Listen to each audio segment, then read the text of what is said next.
Thursday, and I know that you guys have been waiting all week for today. And so we have a special guest, and we're a little late coming on. We had a little technical difficulties and making sure everybody can hear and see, and you know how that is.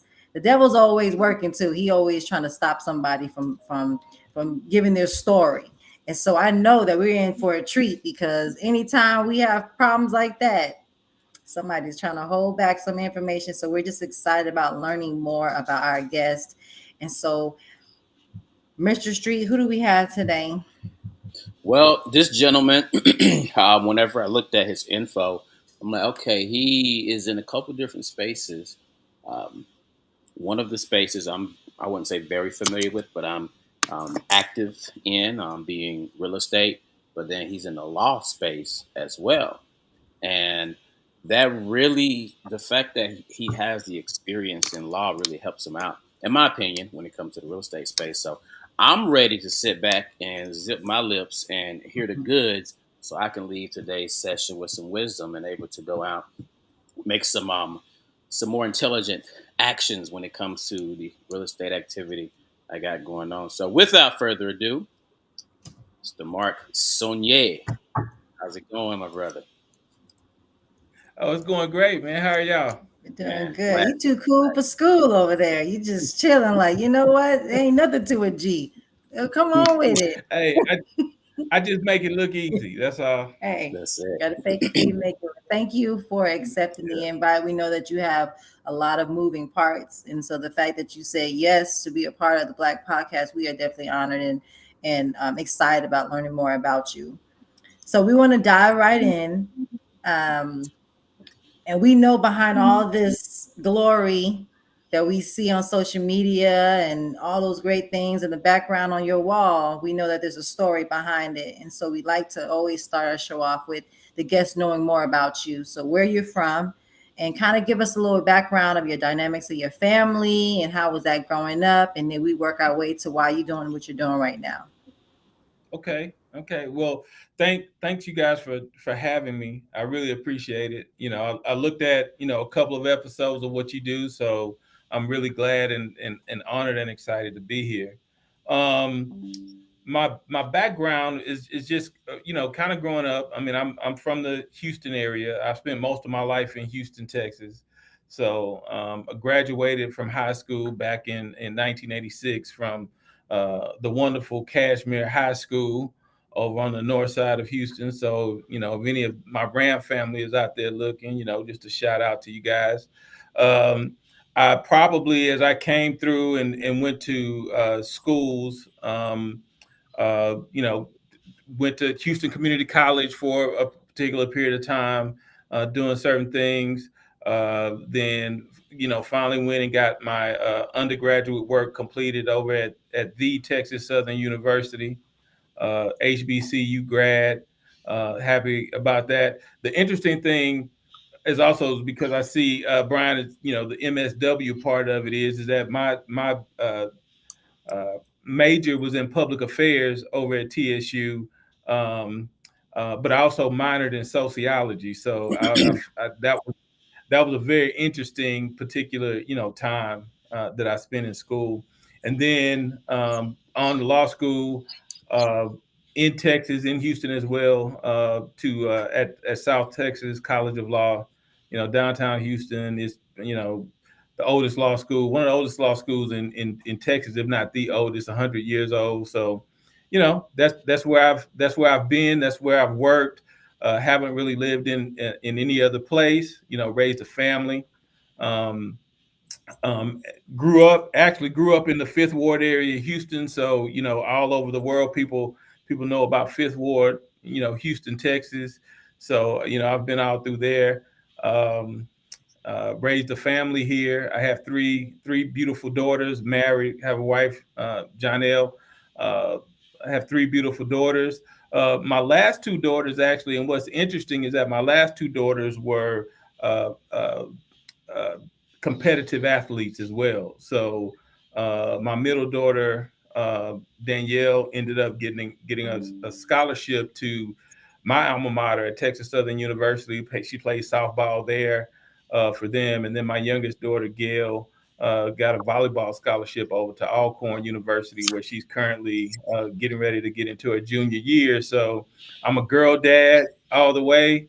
You know how you got to support that, how to support them. Spent many summers and those things on the road doing whatever, and then building my practice, both from a real estate standpoint and a legal standpoint as well. So And the interesting thing, or at least one of the interesting things, uh, is that many of my peers in the legal industry, they always wanted to be lawyers, right? So I talked to a lot of them, and when I ask that question, I have some, and it's honest. If you see the look in their eyes, it's honest, and they're like, "Hey, I've wanted to be a lawyer ever since I was 3 years old." And I was like, 3 years old? I'm like, man, I think at 3 years old, I wanted to be, Spider-Man or a wrestler or something. I mean, I definitely didn't want to be a lawyer. And so I never really grew up wanting to get into this particular field. I had other interests and other things that I wanted to do. I wasn't a bad student in school. I maintained pretty good grades, but I didn't really have that focus or something. And so I just kind of hung around in the middle of the pack, or maybe the lower to middle of the pack, or whatever, in that particular endeavor, and didn't really decide that I wanted to get into law school until later into my life. And so that's what I did. I just decided that's what I needed to do. I've been in a few different professions, but real estate was one that actually changed the trajectory of my life, and kind of led me into the purpose or whatever that I'm walking today. definitely appreciate that. And so I want to dive just a little bit more into, did you say you started out at the community college? Yes, I did. Okay, so Actually, I went to like a little trade. I went to a trade school. Initially, what I wanted to do was get into like video production. The music industry was always something that I wanted to get into. So right out of high school, I went to a small, school to learn how to do video production, that particular sort of thing. I thought I was going to be, maybe making movies, Spike Lee type of things, but that part of it didn't work out. So I went back to a community college. and the reason why I say that, just because I've been in education for a while, and so one of the, and I'm kind of go back and forth, but one of the things that they used to always, especially with our students in college or going into college, everybody would have this idea that success was if you made it to this certain school. Oh, I want to go to the, and so I used to always tell my students, if anywhere you can go get an education, just go. Doesn't mean that your destiny is going to change. You may take a little bit longer. You may have to go a different route, but you don't necessarily have to go to a 4-year college and stuff like that. So just to see where you're at, to hear from, okay, well, you started out doing one thing and you made your way into these other, had these other ventures. And so it's good to see a product of that, because a lot of times we see success and we think, oh, well, I can never be that because I don't want to go and do this route or that route, or we compare ourselves to other people's journeys. So thank you for sharing that. Um, when you talked about college, like in the very beginning, when you decided to go, I know you said you wanted to do a trade school, was education something that was, very heavy in your family? Because I know growing up for me, it was like, not everybody go to college, but there was no option for me and my brother. It was like, okay, so when y'all leave high school, you go to college. Like, it was just that kind of conversation. What was the conversation like for you, being that you wanted to go into trade school? And like, was education a big deal in your family? Were you the first gen, or did you grow up in a family that went to higher ed? Like, what was that like for you? So it was interesting. So from my perspective, I mean, education was important from a standpoint that you're going to finish school, right? That you're gonna do something, and once you get out of school, then you got to do something else. You got to go to school, or you got to go to work. So it wasn't a clear path for me, that I was going to just go straight to school after high school, which I didn't. As a matter of fact, I kind of remember, and I don't know why I remember this. It's just a vivid memory of me, graduating out of high school and kind of actually sitting in the graduation ceremony, thinking like, "What's next?" What's next? It wasn't. I don't know if it was a lot of direction, or at the time if I actually knew how to take advantage of opportunities that I had, or the ability to even ask for help. I don't think that a lot of people, I never got in trouble when I was in school, right? I never got suspended. I was never in fights. I mean, I was an athlete at the time. I mean, even in high school, latest in high school, I played, sports. I participated. I played basketball for some time or whatever. So all through my junior high school, elementary school, I was always involved in something to that degree. But it wasn't just clear cut. Like, I didn't get any scholarship offers or anything like that to go do anything. As a matter of fact, I didn't even finish my senior year or play sports my senior year because I had other things to do. I've also probably, I kid people all the time. Like, I've been a taxpayer since maybe I was like 14 years old or so. I've always been in that type of position. That's how I grew up at that time. So I kind of had to deal with what was real and what was needed at that particular time. I mean, I grew up in, like many, kids that were in my environment, in a single family environment. Um, and you know, Fifth Ward wasn't the worst place. There are a lot of things that I learned, a lot of people there that before the phrase like it takes a village, there was actually a village in that particular place that kind of kept, a lot of kids on the straight and narrow that did whatever, but we understood whatever what was going on. So whatever help they provided, but in a lot of cases you had to go out there and just, kind of make decisions. And especially with our youth, I have a program called Win with Why, and so I deal strictly with the athletes and coaches. And so in that space of being in athletics, a lot of times, especially with our young black men coming up, you talk about third ward, fifth ward. A lot of times the mindset is, hey, if this football or this basketball or this baseball don't work out, then then that's it. And so we find a lot of our young men getting lost in that space of, what do I do next? And so how were you, for you on that journey, what was how were you able to say, okay, I know I want to do this, and climb the ladder? Because a lot of young men, especially in athletics, they don't have enough willpower or the motivation or whatever it is to continue to climb once sports or whatever don't work out. So how were you able to know, like, this is what I want to do, this is the direction I want to go? I think for me the biggest thing is that w- maybe I didn't really notice it, but I was lucky enough to be put into places where other people noticed things about me, and I believed it and thought that it was a good thing. It was something else. Like, I got into real estate on accident. It's like I never wanted to be in real estate, but I had someone that said I had an attribute. Like, I've never met a stranger. I'm easy to walk up to people, start conversations, doing that thing. And he was like, "Man, you would be fantastic in real estate." And I had never thought about it before. Didn't really know what it was, but felt like because he took that opportunity to tell me, and he was willing to mentor me and actually, give me the game, if that's what you want to call it. I wasn't doing anything else that was putting me in there.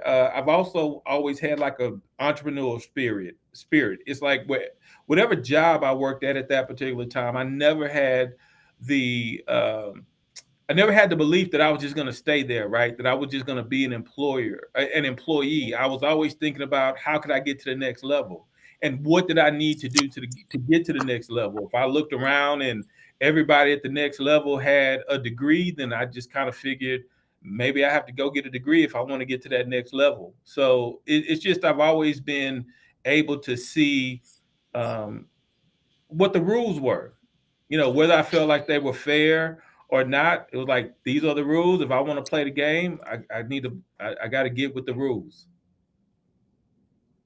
Wow.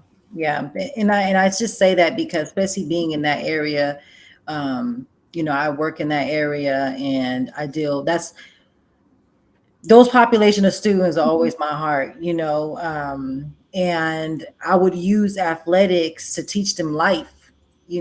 and so a lot of times people would, it was just, it's just kind of that issue with athletics and the system, and the dropout rates and the violence and stuff. That's all you really hear about. Except for we tend to mask it a little bit with the people that have made it, but that 1-2% that make it, we don't think about the 98 that are still trying to walk around and figure it out. And so that's why it's always one of those things in my heart that is like, we got to create spaces for those kids to be able to see, hey, you have other gifts and talents. And if it wasn't for that person to say to you, why don't you try this or why don't you try that? Because when we think about life, people always assume that there's just mentors walking around and people just, it's really a blessing when somebody comes into your life and can speak something like that, and you're able to say, oh, I can do more, I can do something else. But a lot of our kids may not have that. A lot of people may not have that. And so a lot of times whatever they know is what they know. And so if sports is it, then that's it. If they, I had a student tell me the other day, he said, man, Dr. Hobson, I'm always counting on you because I'm a first generation student. I don't have nobody else. I can't call mom or dad or my sister or anybody because nobody knows, can help me with this. And so a lot of times we don't see a lot of too many mentors that come through that space that, help. They're out there, but a lot of times they're waiting to be seeked, and we're not really being hands on and saying, hey, I see something in you. Teachers are tired, so they're not really having those conversations. Everybody's tired, so everybody's just like, hey, if you make it, you make it. If you don't, you don't. But we have really lost touch of um, speaking life into a lot of our students. So I do appreciate people that came into your life, because without you having that and taking ownership of that and being obedient, then we wouldn't have shows like this where we can show people that, hey, doesn't matter which route you go to, you can still be a lawyer, a doctor, an entrepreneur, and have all these other gifts and talents outside of what you originally thought that you were going to be doing. So thank you for sharing that journey with us. Yeah. Yeah, I think you hit on a couple of different things, and it's unfortunate in a way because sometimes our environment puts us in a place to where we have to, at times be more aggressive than maybe what we should have to be. um, and it's not fair. And sometimes you got to dig yourself out of situations that you didn't even create. It just happens to be your environment. But if you kind of understand that at the beginning it's kind of hard to see, but at some point, I mean, there's greatness in there, right? And you got to be able to kind of decide, at a certain point what direction you want to go into. What is it that can help you get to the long term. Person that may be your mentor may not be that different from you, right? Because we can always take nuggets or whatever from people. Just in 5-10 minute conversations that you may have with someone, a person can say something that's so profound that's just life changing. And you have to want to kind of, hopefully, if you recognize that you want your life to change, sometimes you got to grasp on those certain things. Sometimes you got to read about it. You got to kind of decide to have a goal, and then how to get to that particular deal. And it's not easy. It's not easy by any means, because if it was easy, everybody would do it. But there's a certain uh, what's meant for you is meant for you. That's a very true statement. We tell people that all the time, but um, sometimes I think it can get kind of, you know, people always say, okay, well, I'll just sit back and just wait. But you still have to work towards something, right? You still have to say, well, let me give it a try. Let me sit long enough to allow my gifts and talents to be able to know what I can do. Because I know outside of athletics, I was a college athlete, I ran college track, but you don't really know what those gifts and talents are. You are just kind of sitting there and you're wondering, okay, what's the next move? And people tell you, well, what's for you is for you. But sometimes if you don't know you, and you don't have a vision, you don't know, even now our generation, they have stopped dreaming. You Yeah. talked about people don't dream about being, we used to say you could be anything you want to be, you want to be the president. We used to really believe those things. And now, you know we don't talk like that. So we tell people, okay, if something didn't work out, what was you for you? You know, or maybe that wasn't meant for you, or there's something bigger and better. But how do you know what's out there? How do you know there's bigger and better? How do you continue to strive and push through times that you're not sure what that bigger and better looks like and when it's going to be presented? How do you continue to stay motivated? So for you, what was the thing? What was the key um, thing in your life that kept you, on course? Like, I think that's a good question. I think you said a word a little while ago that was very very important.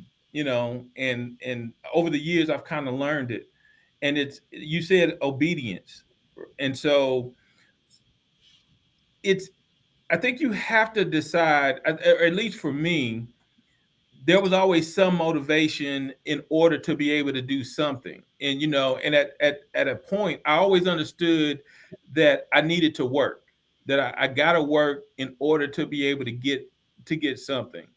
And I don't know how responsibility and accountability were parts of me before I really even understood that they were parts of me. Right? It was just the way that I just did things, and understood that in order for me to go out and do something, in order for me to be able to whatever endeavors that I wanted to be in, if it was the music business, if it was video production, whatever it was in. I mean, I remember one time I worked at so my background also was in like audiovisual stuff, which is kind of like the precursor to this streaming things on corporate levels. Like, I had corporate jobs and responsibilities where the majority of people didn't even know that I didn't have a degree at that time, and it was just my ability to kind of emulate something or whatever that I was in, because I knew that it worked for somebody. And then something like, well, maybe if I do this or if I do that, and I put myself in it, then it's gonna work for me as well. And then maybe I can attain those things. And once you kind of get into that stream, I was able to start to pull off things that were meant for me. Right. I was able to start to take that direction and say, well, no, that's on the right. I need to go left in this particular deal, and it's always paid off for me. I remember a guy at a company that I worked with wanted to sell. He had like a soda vending machine, right? And he wanted to sell this soda vending machine. I had never ever wanted to get into vending machines, but I thought it was an opportunity for me to be in charge of something, right? And so I just went in and bought the vending machine, you know. Now, but it didn't work. I eventually, I sold it, I did whatever, but that was just something that was just innate in my nature, to be able to, I guess now I would call it like bet on me for whatever it was. I was just gonna bet on me in order to get it. And it just kept growing, and I kept going down those lines, and I kept meeting more people. I kept meeting more people that mentored me, that gave me the ability to do things. I met Mr. George Johnson, who's a real estate developer in Houston, one of the uh, at one time, back in the 70s, he had two Century 21 offices. Those particular types of things, very, very prominent in the real estate field, took me under his wing, because I came into his company, and he treated me like one of his sons, still treats me like one of his sons, and is one of the people that helped set the direction for me, and gave me outlets. It's like when I decided to go back to TSU and to finish my undergraduate degree, it was under his direction is what my major was. And at that particular time as well, I started really kind of understanding what my purpose was beginning to look like, you know. And for me, that's always been an important thing, is to be able to kind of recognize and understand what your purpose is, which may be different than what your goals are, you know. But then when it starts talking to you, and you start seeing things, and things start happening, and it's laid out for you, then you start to understand that. Like, because my background was in real estate, I was actually going to minor in school in like construction management, right? And so I would go to the chair's office to sign in, to try to get into that particular course to let that be my minor. And he never got back in touch with me, like never heard from him or whatever. And then at that point, I started taking a sociology. I think it was sociology 101. It changed it started answering questions that I had. Like there are these things out there that suddenly it made sense. And I said, well, no, let me minor in sociology because I'm really understanding this. And I think in the long term, it's going to help me deal with people. It's going to help me deal with situations. It's going to help me deal with a much larger understanding. And so I did it. And I think that part of the sociology piece, that was a purpose piece. When I look at it, it's like that was a purpose piece. That was a directional piece that said, no, the construction management, you can do that. You do it every day. You understand it. That's not really that big of a deal. This sociology piece that I'm gonna give you though is gonna be life changing for you. So I just followed along with it and was obedient to it. Yeah, that's something that a lot of people don't really pay attention to, especially in today's day. It's so much of seeing a certain result, and regardless of what your passions are, your natural talents, your skill set, you're going after the result that you see that person having, instead of falling in line with, okay, I'm naturally good at this. That professor saw that, he called it out. Let me laser focus in on how I can brush this talent up to a complete different level so I can be relevant in a space that can take care of me financially, where I can, give value as well. I look back to when I first entered undergraduate. My dad told me to study accounting. Now, I was good at math in high school, but it wasn't anything I was just like passionate about. So I went into accounting, and I really didn't care about studying. And college was a complete different level than high school. So all I did was play basketball and worked out and thought it was going to come natural like it did in high school.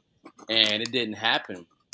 So I eventually changed my major, but I changed it to what I saw my sister doing. My sister was doing graphic design. And I was like, you know what? That looks fun. I can do that. Like, I'd rather be doing, she was painting a self portrait for her final exam. And I was here studying business law and all these different math related things. I'm like, nah, I need to be doing that. But in both of those instances, I wasn't being me. I was seeking something that I saw elsewhere. But it was only after at the time, I think we were engaged at the time, but she was telling me how, like, Brian, you should go back when you go back to school, because I got kicked out after a couple changes of my major. GPA started dropping, wasn't focused, academically suspended. And then while I was serving that suspension, my kid's mom at the time told me, like, you should study psychology because you're always helping people with their problems. And I never really saw it because it was just me. It was naturally me. So I took up psychology as a major, and it was like, this is what I was supposed to be in from the jump.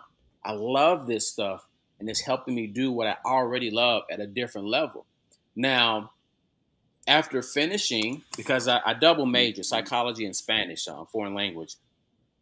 I double major, and my whole desire, I want to be a school counselor. So moved down to Miami, Florida, and I'm trying to find a job as a school counselor, and it just didn't work out. But after getting into child welfare and dabbling in the entrepreneurship space, I realized I'm supposed to be a hybrid of these two worlds.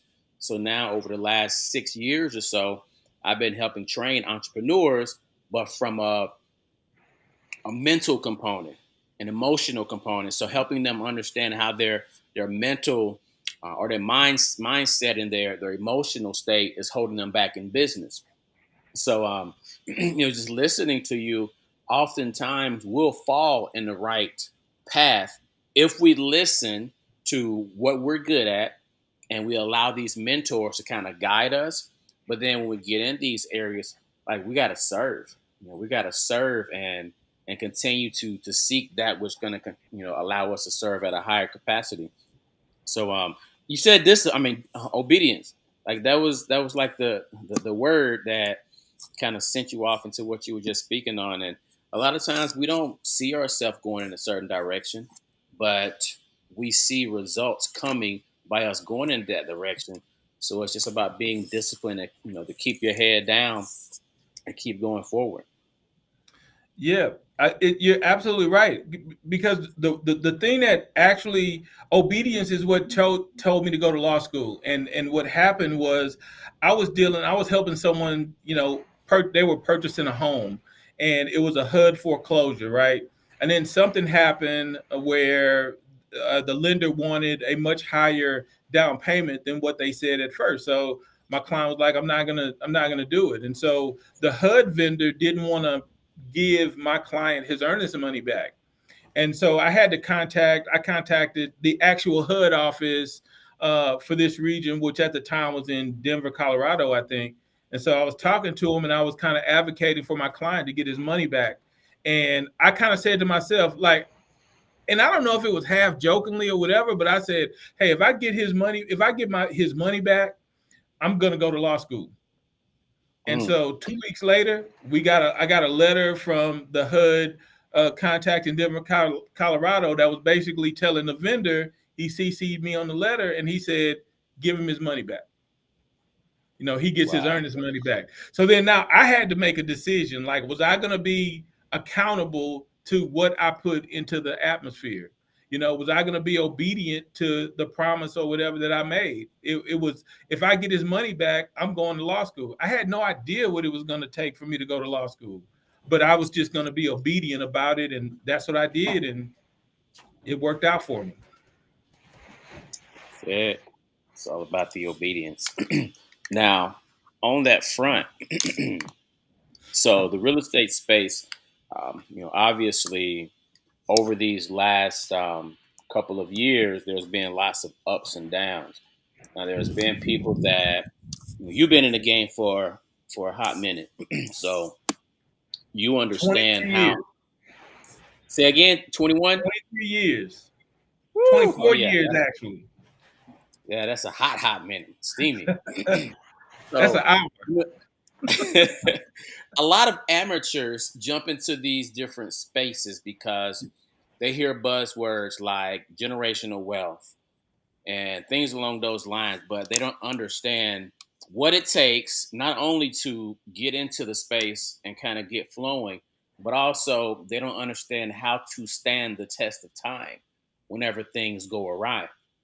So for those real estate professionals out there who may want to get to where they can say I've been in the game for 20 plus years, but they've only been in the game for 5 or fewer years, and they're dealing with the times that we're going through right now, what would be some of the was just some words of wisdom that you'd pour into them to keep them from falling into destitute with everything that has been going on?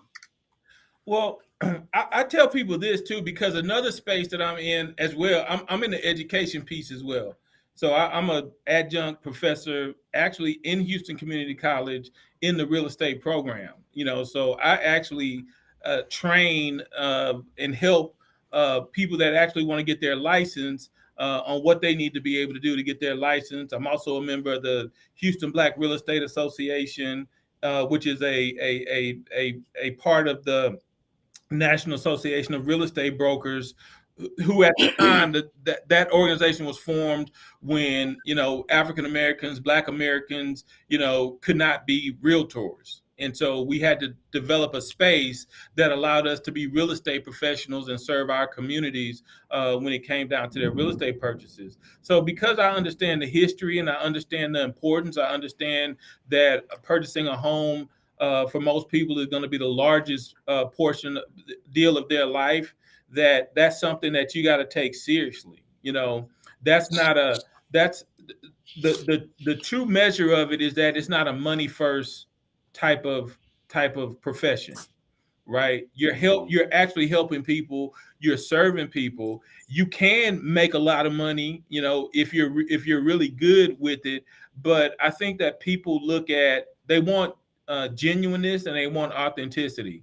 And if they see that you're not either one of those at the very beginning, they're not going to let you play with their money.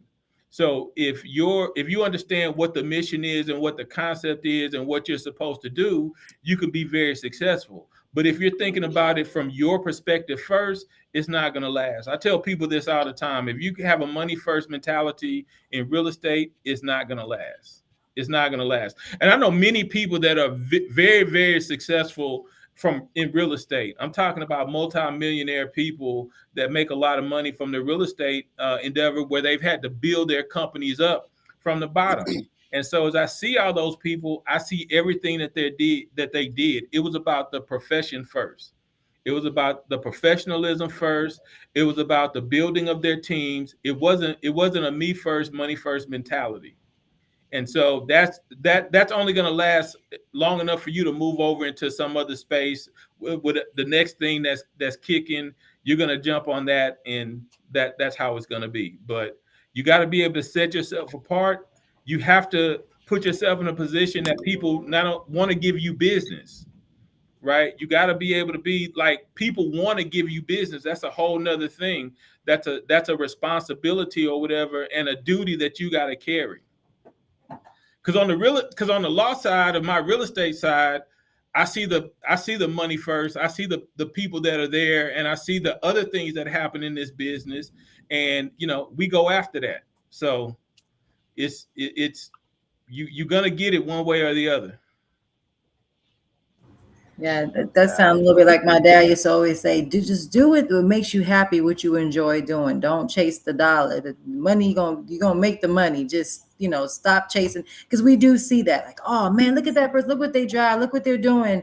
I want to be in real estate. Oh, look what this person's doing. They're doing this, I'm doing, oh, I want to sell clothes. Oh, and you don't know what that person did to get there. You don't know what sacrifices and things that they've made to get there. All you see is the car. The man, he living his best life. I should have been a lawyer in real estate. Like, everybody has their own journey, but we do get caught up in that, especially in our community. That every little new thing that comes out, we think that we're supposed to jump on. Oh, now it's time to do this. Now it's time to do that.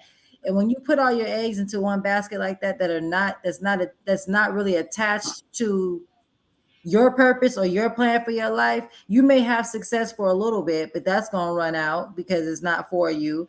And then you have to ultimately love what you're doing and want to do it, because it's the time and sacrifices that's going to make the money. It ain't just going into the job. You got to invest money into those buildings. You got to invest money. And I've grew up my whole life.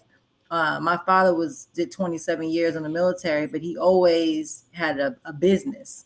So I saw my dad clean, fixing cars and selling them and seeing him flipping. Then we started going to the auction, and I started seeing. So one day I see him in a uniform, then I see him in a suit. So I grew up, you know, hustling and running around and doing 50 things. But I've learned just putting my money in so many different, real estate, and then trucking, and then this and then that, always putting your money in something, thinking that you're going to get this result that you saw somebody else had. And I mean, just so much money has been wasted doing that. Well, the money is the end result, right? The money is the end result of the work, right? And so the success is an end result of the work. You can't have the money or the success without the work. And so I can see you, and I can see you in a car, I can see you in a podcast, I can see you with whatever it is that you allow me to see. But if I don't see the work, right? Like you were an athlete. If I don't see the additional training that you're putting into it, I see you winning the races. But if I don't see the work that you put into it, winning the races, that's the easiest part of your job, right? That's the finality piece. And so for me, even from a law perspective, it's like after I get done with your podcast, I'm going right into a class or whatever that I'm teaching. So no one sees if I'm up at 1 or 2 o'clock in the morning finishing something or some work or whatever that I got to do. You don't see that part, but you can see the other parts, and that's good. I mean, that's got to be part of it. But you gotta wanna see the other part. You gotta want to see the other part so you can base opinion on the reality of it, on the reality of it. So you may have your business may be it's open to the public from 8 to 5. It's not just when your business is open. You're working before 8, you're working after 5, and so that's the thing that you really got to strive to see if you want to be a success. You got to see the whole story. Yeah, and I'm thinking back to something you mentioned earlier, when it comes to the real estate space, not doing it for me, but doing it for the sake of the profession, doing it for the real estate industry in whole. And I look back to whenever I decided to whenever I decided to jump into the social work space, but I didn't want to be a traditional social worker where I go and sit in the clinic and have a client back to back and then diagnose people. Like, I didn't want that type of social work job. I wanted to actually shake things up. So I say, you know what? This profession could serve so many more people if they had better funding mechanisms, if they could bring in funds in manners that are different than that which has got the profession where it currently is, where one year you can have a program running insanely successful, but you were pulling funds from a certain government entity, and the next year they said, we don't care how successful your program was, we're no longer funding programs in that space. So here you are now with these clients that fall through the cracks because you can't fund their programs anymore. So that's when I discovered this whole notion of social entrepreneurship. So developing businesses and funding mechanisms that can actually utilize capitalism in an ethical manner to fund these projects, to fund these services, these programs. And I would always go back ever since I finished that program in 2017. I go back and speak in some of the macro level social work courses just to kind of introduce the real life version of social entrepreneurship. And the professors would always just rain these praises. Like, I'm just doing it because I love speaking on it, and I've seen how it's allowed me to maneuver in my life, doing what I actually went to school for, but in a completely different way than most people see a social worker moving. So just hearing these professors that when I initially went into the space, like, so I'm gonna have to research, like the professor said, I'm gonna have to research this a little bit more before I even understand what you're trying to do. To hear them now saying, we are so glad that you went in that route. Now you can show these students that there is a different route to go. So I hold my head high, and knowing that I can give back to the profession like that instead of just focusing on, let me just do me. So I love that you mentioned that, because in the long run you will be remembered, but you'll be remembered what you did for others. Yes, I think you're absolutely right, and you're hitting on something. I mean, so I have a concept for me because I have some basic principles of how I live life. Right, I have some basic principles of what moves me and what my life means and what my duty means. I mean, to whom much is given, much is required. That is a basic foundation of my life, and I understand that my duty and where I come from, the people that I know, the people from my various communities, the people from the various schools or whatever that I've attended. I have a duty to be able to give something back. I mean, I have a team. I have teams of people that I work with all the time, and so even our mantra in that is that the whole team eats, and we eat the same thing, so we're not, it's not me if I'm not going to eat, a steak from a certain place and then bring bags of McDonald's for everybody else. If it's McDonald's for everybody.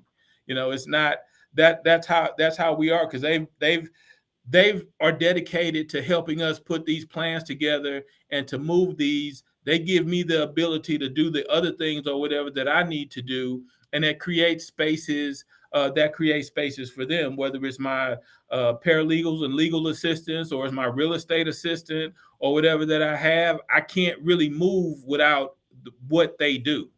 I can't really move without them being able to help me to do the things or whatever that I do. And most of the time, if someone calls me and it's something that, someone from my team handles, I'm like, well, did you talk to whomever?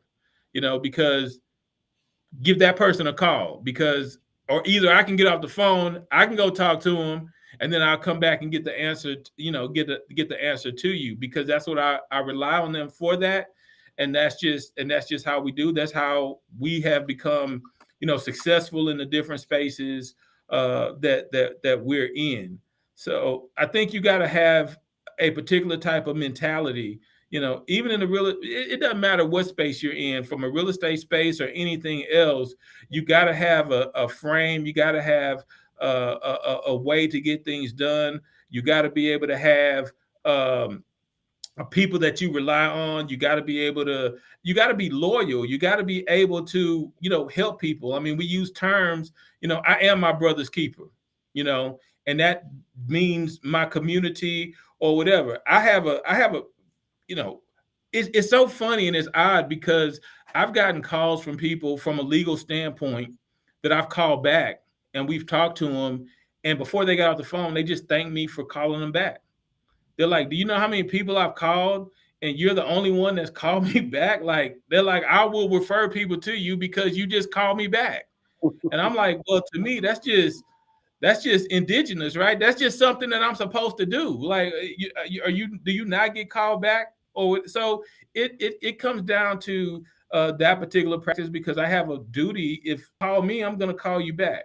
And my anyone in my space, they have the ability to call me, and we can talk. We can talk about whatever issue it is that they're having. If it's a legal issue, we talk about it or whatever. And it's never, I'm not money first. Now, I can't stay on the phone with you all day because I got other things that I got to do. I got billable hours or whatever that I got to reach. But I'm not going to not talk to you before you pay me a consultation fee or something like that. That's just not the way I operate. That's the way some other legal professionals operate, and that's cool because that works for them, and that's their particular space, and they're good at what they do. But if I happen to know you, you have access to me, yeah, call me. I'd much rather you call me, before I get a call from, you know, Mm-hmm. a prison or something, and I'm like, Mm-hmm. I don't even do that particular type of law. So, Mm-hmm. but if you called me beforehand, maybe I would have helped you with another option before you had to go that particular Mm-hmm. route. So, and then other things in our community, probate, what we probate, when we talked about generational wealth, those are the kind of things that add to generational wealth. It's estate planning. It's not just buying a house. It's not just acquiring real estate. It's not even just about acquiring assets. It's what are those assets supposed to do? We can't continue to have water cooler conversations about things like trust and don't really understand if we need a trust or not. You know, I I would tell you that in my practice, most people don't need trust. Now You there said are Kool-Aid conversations. what's that? You said Kool-Aid conversations. Water cooler Oh, conversation. You I know, said he said Kool-Aid. I'm like, yeah, them Kool-Aid if it's conversations. Kool-Aid in the water cooler, you can't have those conversations either. So Got to graduate from that. Got to graduate from the yeah, cooler conversations. Absolutely. yeah. We just have to know. We just have to be able to seek out resources or whatever, and then develop that particular time in order for us to know, because that's the only way we get better. That's the only way that we will be able to obtain that generational wealth. Buying a house by itself, it's just not going to do it. No, no, it's not. And I appreciate you saying that. And like you said, sometimes the little things. You said somebody said, "Hey, thank you for calling me back." I have kids and parents all the time at the school that I'm at now. It says, you know, I get so many. Just thank you. Thank you for answering the phone. Thank you for answering the email. Thank you for just taking the time to speak to me. You just never know, why people come into your life, and we have a it is your responsibility when you're in those roles to serve. Everything that you're doing is in service. That's your responsibility. And so, if it doesn't bother you, to see people out in our community that need help, that need guidance, that need knowledge, and it doesn't bother you, then you're in the wrong space, because you should always feel like, okay, somebody needs to hear this, or who can. And I'm not saying we go out and save the world, but if there is something that you have and that you know, and someone is reaching out to you, we have to do a better job at connecting with people and not feeling, threatened by the gifts and talents that they have. Because, like you said, you may be the person in charge, but you have put people in place that you trust them in their expertise or in their area, that you don't have to say, okay, well, let me talk on behalf of this person or speak on behalf of that person. You have enough respect and for their space to say, hey, did you connect with them first? And then you can kind of circle back around to me, or we can go connect with them together. But when you have that mentality, and I always think, like in a coaching, I used to tell my athletes, everybody has a part to play. We can all win, but if you're not doing your part, then we're not winning. And I don't want to win by myself. I want people around me to win. I want to win in my life. And so when we can start changing that mentality, because we see it a lot in our community, um, a lot of that, I dealt with that even to this day, is, oh, well, I've been here longer than her. How'd she get that? Yeah, but when you left, when you come in at 8, I've already been here for 2 hours. When you leave at 5, I'm still here to 7, 8, 9, 10 o'clock at night working. You don't see that part. And so people, we spend a lot of times, and I think a lot of times we rob ourselves from being the best that we can, because we're so busy worrying about somebody else in their pockets, instead of saying, hey, this is what I have to bring to the table. What do you have to bring to the table? And how can we make it work so that we're all winning, we're all eating, because there's enough for everyone. So I appreciate you saying that, because we need more people like that. Well, yeah, I agree with you. I think it's true. I think one of the things that we do, I mean, just all people in general, and we got to be able to understand that in other spaces it's not done that way, right? And what I mean is that not every relationship that you have and not every situation that you have is gonna have needs to be transactional, right? It doesn't have to be transactional. And the other thing is that you also got to be able to understand currency in the totality of currency. Like not everything is dollars and cents, right? Sometimes education can be a form of currency. Man, if I told you how many jobs or how many opportunities that I got into for free, because I understood that once I learned it, it was mine. Once I learned that particular skill, it was mine, and you can't take that away from me. And so that for me, it was deferred compensation, right? Because I'm gonna get compensated for it down the road, but right now I got to learn it. And so if that means that I got to invest my time, which is currency, that I'll do that now in order to be able to get it. And so I see that in all types of spaces. Like sometimes I pinch myself because I'm in the room with some of the high end lawyers that you might read about. I'm in the rooms with state and local federal judges, and it's not a space that I ever thought that I was going to be in. And to be quite honest with you, I don't know how many other people ever thought that I was going to be in it as well. Not because they didn't think that I could, but it was never brought up. Yeah.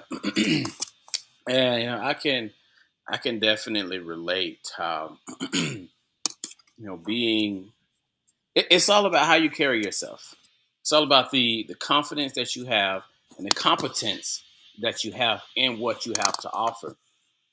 And I tell people often, I can step into a room full of janitors and have conversations, treat them a certain degree. That I can step out of that room into a room full of board members, executives, and still hold my own the same way. It's all about, you know, really having that level of competence, but also compassion, having the compassion, but also assertiveness. Yes. So when you know what you know, and you're able to, to ride in that lane, and you're not, looking left and right, you're laser focused. You can hold your own in any space, and people will look at you like, man, I never would have imagined.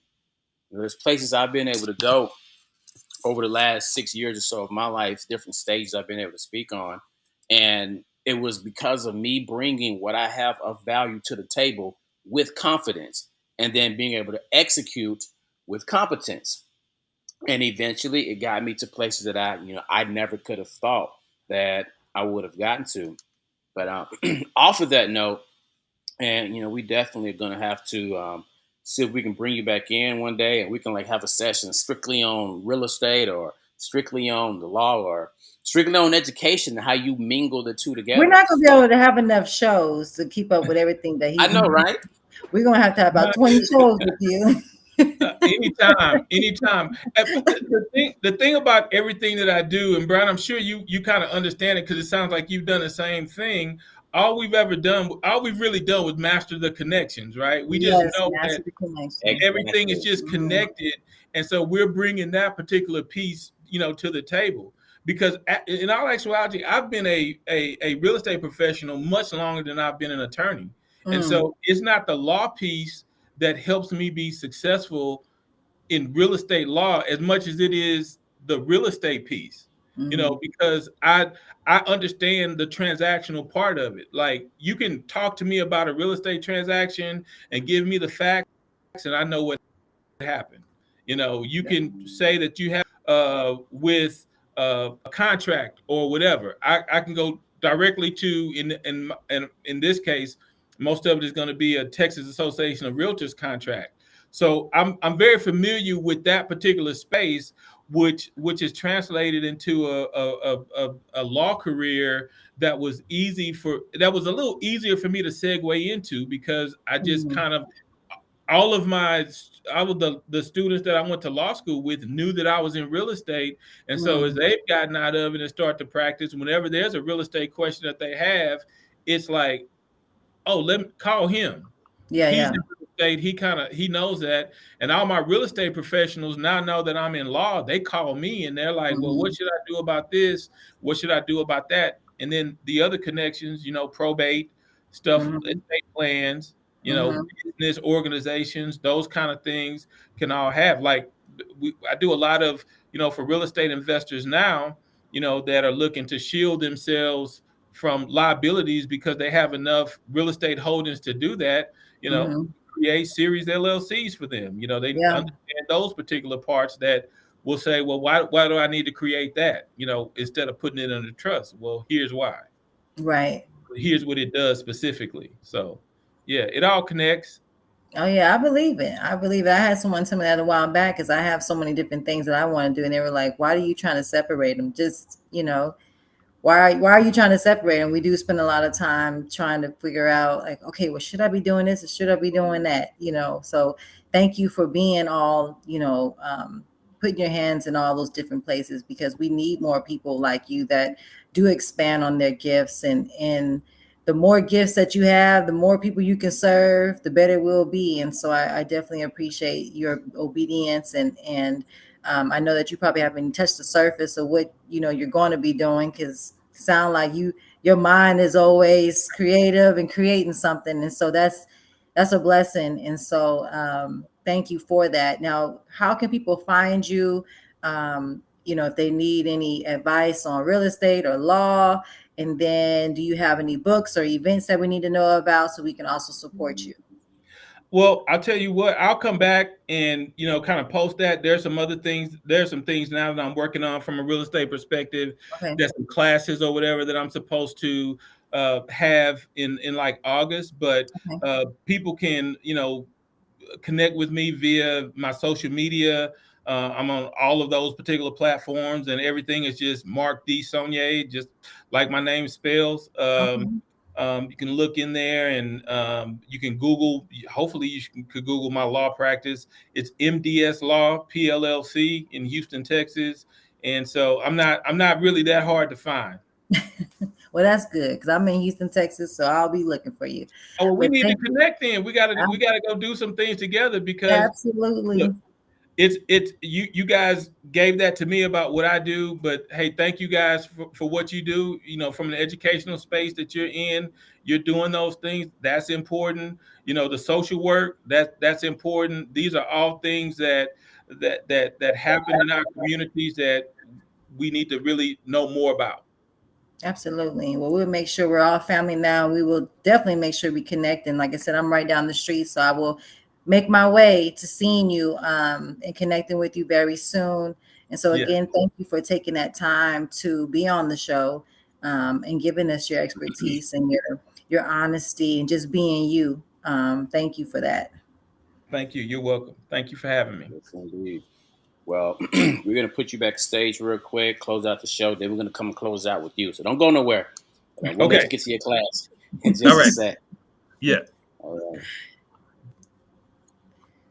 Wow. Well, that was amazing. So just to hear all the different spaces and I think that what was just to hear the journey from the beginning, just like, hey, you went to one thing, to trade school, to community college. And that's just for a lot of people that think that they have to, like, there's a certain route to get to certain places. So it was good just to see Mm-hmm. that however he got there, he got there. And so when you're patient and you're obedient and you stay the course, whatever's meant for you, like you said, it'll be for you, whether you get it in 1 year, 2 years, 3 years, or 4 years. If it's for you to have, you'll have. And so I definitely appreciate him demonstrating that.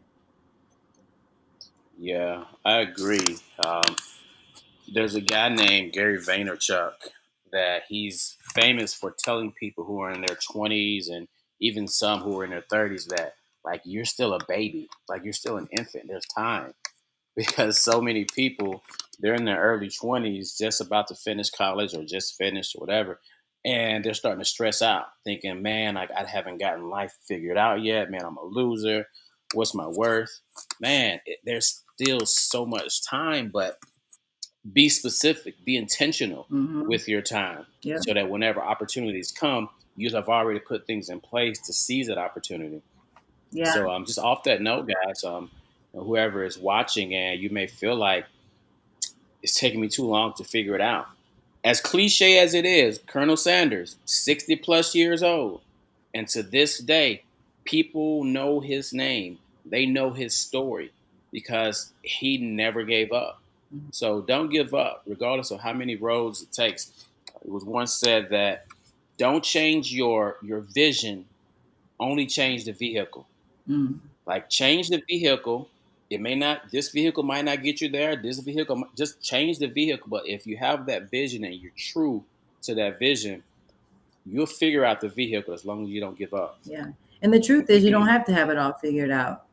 You know, putting all that pressure on yourself of, okay, I'm supposed to know what you're not supposed to know. I mean, there's some things that you're going to know, and there's some things that you're going to discover on your way to your journey. As you continue to move, you'll discover more gifts, more talents, and things that you're supposed to be doing. So until then, until next time, please make sure that you check us out on We Are HSBA and find out what we're doing in our community and how you can help support. Again, it's either donations, your time, your expertise. Let's collaborate, partnerships. Let's make it happen. We can change more lives if we do it more together. If we do more things together. So please check us out at We Are HSBA. Find out what we're doing. If you missed this show, please go back and rewatch and share. So if you're on this show, I see a lot of people saying great information and shout outs. So I'm expecting every single person that has watched this show to share, share, share. We really appreciate you. That's how you support us, and that we can continue having a show and serving our community. So until next time, thank you for your support. We love you, and we'll see you next week. All right.